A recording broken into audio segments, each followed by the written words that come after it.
Hi, we're covering some quick answers to challenges issued toward Christians. I thought maybe this time we would just take a look at apologetics in general, just kind of an introductory piece.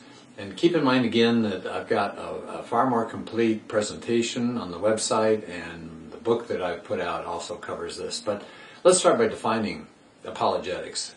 Fancy words, Greek word, just basically means you're offering a logical defense for whatever it is you believe in. And so what we're thinking about with apologetics is we're trying to make a case for the truth of Christianity, somewhat like in a courtroom where you pile up the evidence. And the more evidence you have, the more convincing you are, either for the guilt or for the innocence of the person who's on trial. So what are we trying to do with apologetics? What's the goal? Well, what we hear over and over again in the apologetics class at our church is that people have much more confidence.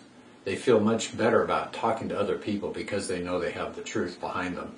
Secondly, I think it provides clear thinking. We're in a society that doesn't think particularly well, doesn't think through issues. And apologetics says, wait a minute, let's slow down. Let's logically look at this. And then third, I think it's good for creating a courage, creating a sense of grace for people as they're out there sharing with others who don't believe like they do. And of course the key verse is in 1 Peter 3:15 that says we're supposed to always be ready, be prepared to offer defense for what we believe in. But we have to do it with grace, and we have to do it with kindness. So it's a challenge to get out there. We're all supposed to be apologists. This is not for just the few, it's for everybody. And let's talk about the value for just a second. What would we like to see as far as apologetics? What could it do? Well, one thing is we need to change this culture. And I hope you agree with that. There's so many dark things out there. And apologetics can begin to change the hearts of so many people.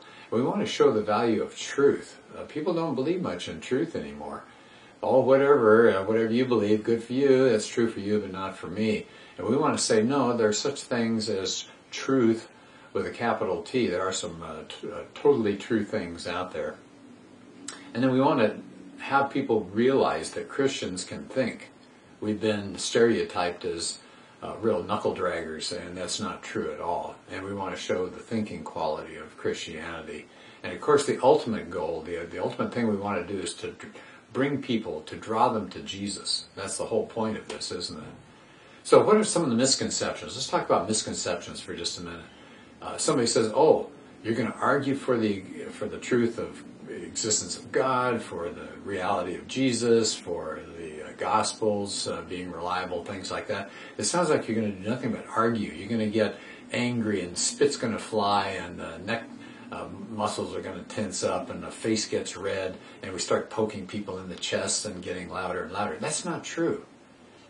Apologetics doesn't mean we argue. We provide arguments, but these are just clear, rational thoughts, propositions that are supported. And that's all we mean by that. And so it does not have to include argumentation. In fact, I don't like argumentation either. I don't like getting in arguments.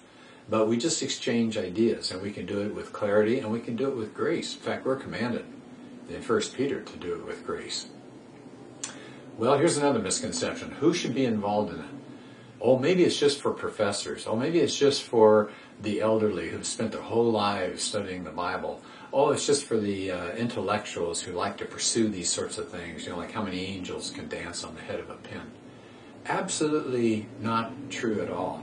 The command in 1 Peter is for all of us to be apologists. In fact, somebody once said, we're all apologists, just some of us are better at it than others. And so it's a challenge to every single Christian to make the case, to be able to make the case for the truth of Christianity.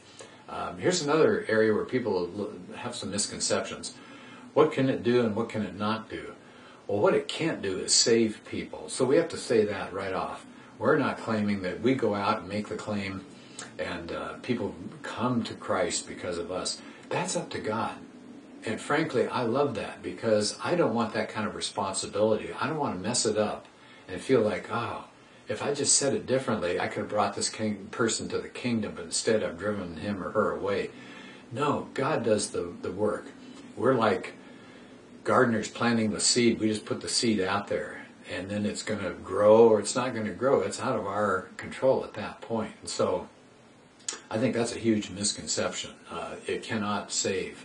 All it can do is maybe clear the brush, clear away some bad thinking, so people go, oh, okay, so this is what Christianity really is. Oh, okay, so this is the kind of God that you're talking about. Oh, now I get it. Now I see what the New Testament is like. So we're just faithfully going out and putting the word out there, but it's all up to God. Here's another misconception. People think that we have to have all the answers. Oh, I don't want to go out and start talking because I might get tripped up. Somebody's going to have a question I won't know the answer to. Hey, welcome to the clan. Welcome to the group. Welcome to our club. Nobody has answers for everything. And so all we have to do is to be faithful. And if we don't have an answer, it's pretty simple. We say, I don't know, but I'll go take a look. I'll get back to you. So, yeah, there will be things where people are going to throw curves at us and we'll say, what? Okay, that's fine. We just go check. We can find answers. Here's something else to consider. We have this misconception that everybody out there except us, everybody out there is brilliant when it comes to religious issues. We just don't know some things, but everybody has all these wonderful ideas. No, they don't. People don't know as much as we think they do. And all we have to do is we'll do this in another short video, but all we have to do is ask some key questions to find that out. So we should not be hesitant. We get better through practice. All we have to be is faithful. That's all God calls us to be.